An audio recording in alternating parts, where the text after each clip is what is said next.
Bonjour à tous, c'est Tagamage et on est parti pour les news crypto du 16 mars 2021. Hop, et on commence avec: est-ce que la Binance Smart Chain serait, les données publiques de la Binance Smart Chain seraient-elles mensongères? C'est parce qu'on peut se poser des questions, parce que ça a pris de l'engouement extrêmement rapidement durant surtout le mois de février. Est-ce qu'il y aurait des bots tout simplement qui seraient allés sur la Binance Smart Chain?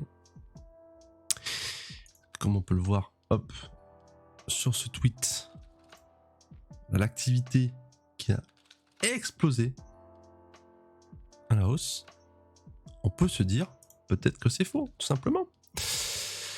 Et donc, du coup, il y a quelqu'un qui s'appelle donc Andrew Kong qui a fait donc qui a épluché la Binance Smart Chain et qui a dit que lorsque le BSCAN, donc l'explorateur de données de la BSC, qui est un copier-coller d'Etherscan, tout simplement, a modifié son algorithme pour exclure les données, pour exclure les adresses générées par le contrat Chi. Donc Chi, c'est ceux qui font le Chi Gas Token, le token qui permet d'acheter du gaz à pas cher pour pouvoir l'utiliser quand le prix du gaz est trop haut.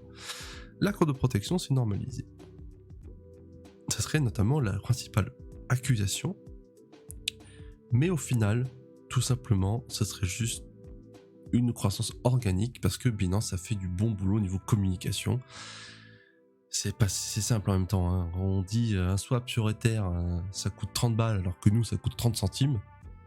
Bon, il faut pas plus d'arguments pour les petits portefeuilles pour y aller, et les petits portefeuilles ils sont beaucoup à vouloir profiter de la DeFi, tout ce qui est yield farming, tout ça. Donc c'est pas étonnant, hein, tout simplement qu'il y ait beaucoup de monde. Mais après, c'est pas parce qu'il y a beaucoup de monde que c'est bien. Voilà. Allez, next. L'Inde serait à l'aube d'interdire totalement les crypto-monnaies. Des paroles sans les actes. L'Inde envisage de proposer une loi interdisant les crypto-monnaies en imposant des amendes à toute personne effectuant des transactions ou détenant de tels actifs. Un pas en avant, deux pas en arrière, le pays est-il véritablement à l'aube de bannir totalement les crypto-monnaies de son territoire?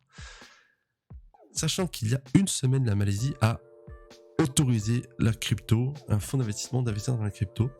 Donc c'est bizarre. Attends, c'est de Malaisie, tout proche de l'Inde, juste en dessous. C'est bizarre, voilà. Est-ce que l'Inde, sachant que l'Inde a fait on va dire ouais, on va accueillir les cryptos, après ils ont dit on va ban, et non en fait on va les accueillir. En fait non, il y a que le trading qui ban. Les récentes informations obtenues par Reuters viennent de contredire les récentes déclarations du ministre des Finances, Nirmala Sitharaman. Au début du mois de mars, elle affirmait que le pays avait l'intention de créer un environnement réglementaire où des applications de la technologie blockchain et des crypto-monnaies pourraient être testées en toute liberté.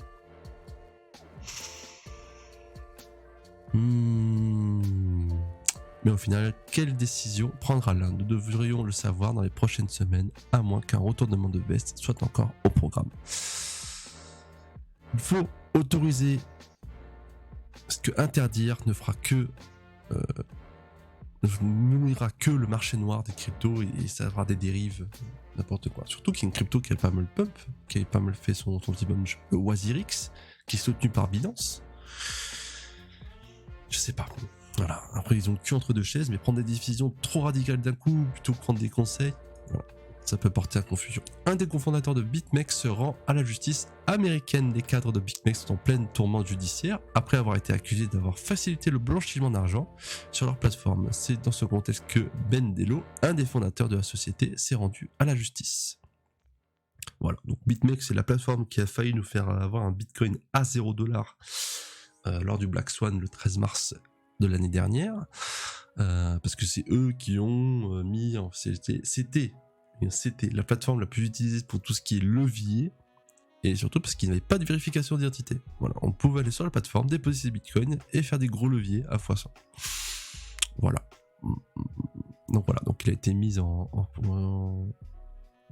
il a été relâché sous cautionnement de $20 millions, ce Ben Dello. Et il y a Arthur Hayes, le plus connu, celui où on fait tous les mèmes dessus, qui est actuellement à Singapour et qui va se rendre à la justice d'ici peu, en espérant que justice soit faite.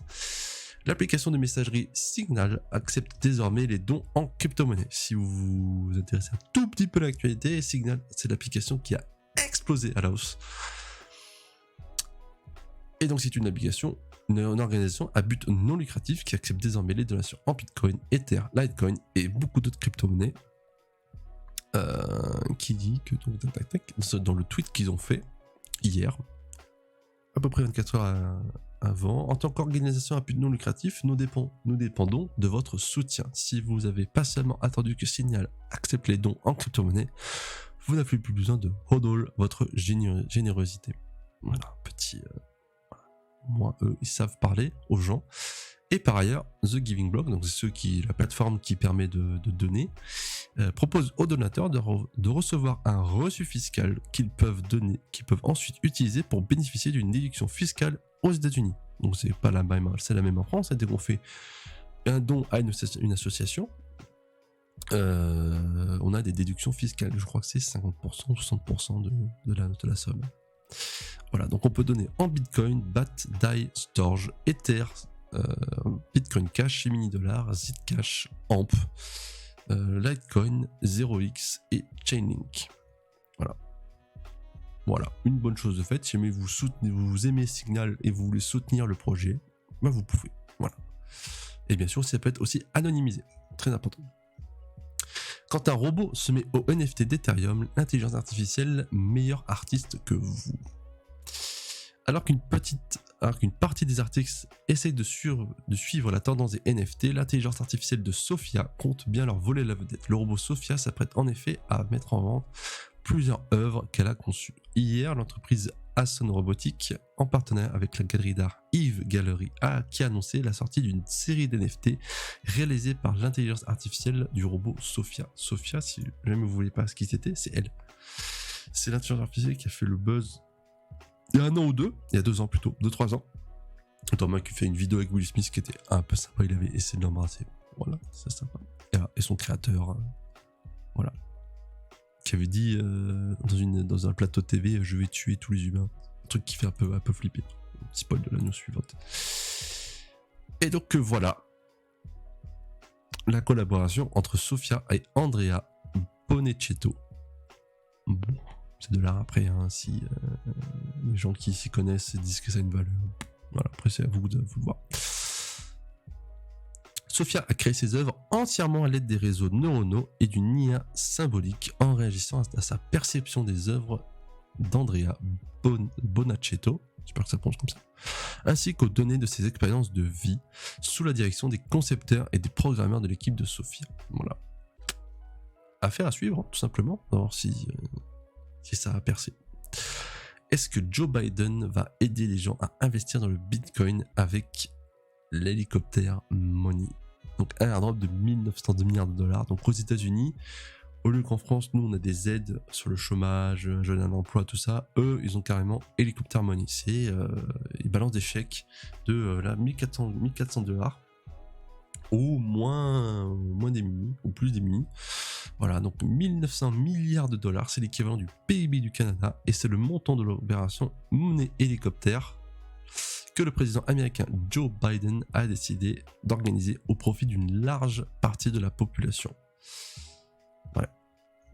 Et ils ont fait donc un sondage, savoir où est-ce que ces gens vont investir l'argent, car pas tout le monde va dépenser cet argent pour se nourrir, parce qu'ils nous disent on a déjà assez d'argent, certes c'est un bonus, donc on va se dire voilà. Et ils ont fait une enquête pour dire que 60% des dépenses d'investissement iront vers le Bitcoin. Et ça c'est plutôt sympa, donc ça veut dire que nous estimons que ça pourra ajouter jusqu'à 2 à 3% de la valeur du marché actuel du Bitcoin, s'élevant à 1,1 trillion de dollars. Au-delà du montant, conséquent, on conviendra, mais insuffisant pour profondément perturber le marché du Bitcoin, le fond du message est percutant. Ceux qui comprennent désormais que l'actif électronique Bitcoin est une arme redoutable anti-inflation sont de plus en plus nombreuses. En parallèle, les monnaies fiat n'ont paradoxalement jamais semblé aussi virtuelles. Quand il y a un tiers de la monnaie des dollars américains qui ont été imprimés une seule fois l'an dernier. Voilà, c'est fou. Alors, Coin 360 ne marchait pas tout à l'heure. Est-ce que là, il marche? Oui, c'est bon, il marche. Hop, on va passer sur le Tsen. Et donc du coup, stabilisation totale du Bitcoin à 55 000 $. Bon, rien à dire de plus. Je vois quoi? Je vois Luna qui fait des percées depuis quelques jours, là, qui a déjà 20 $, alors que je le voyais déjà à 5 $ il y a quelques semaines.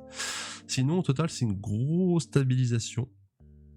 Si aujourd'hui j'ai vu Sia Coin, Raven, donc bravo si jamais vous avez investi dans ces coins, surtout Raven. C'était surtout pour les Raven, ce qui était bien, c'était les anciennes cartes. Si vous faisiez du mining avec des cartes à 4 Go de RAM, de VRAM, du coup vous pouvez plus miner sur Ethereum et Ravencoin était le coin le plus rentable à miner et il a explosé à la hausse. Donc du coup là j'étais giga rentable si vous n'avez pas tout vendu d'un coup. Voilà, pensez à prendre des profits, tout simplement. Je vous remercie de m'avoir écouté, j'espère que vous avez apprécié, n'hésitez pas à like ou dislike, laisser un commentaire et à vous abonner, et je vous dis à demain pour d'autres news. Bisous.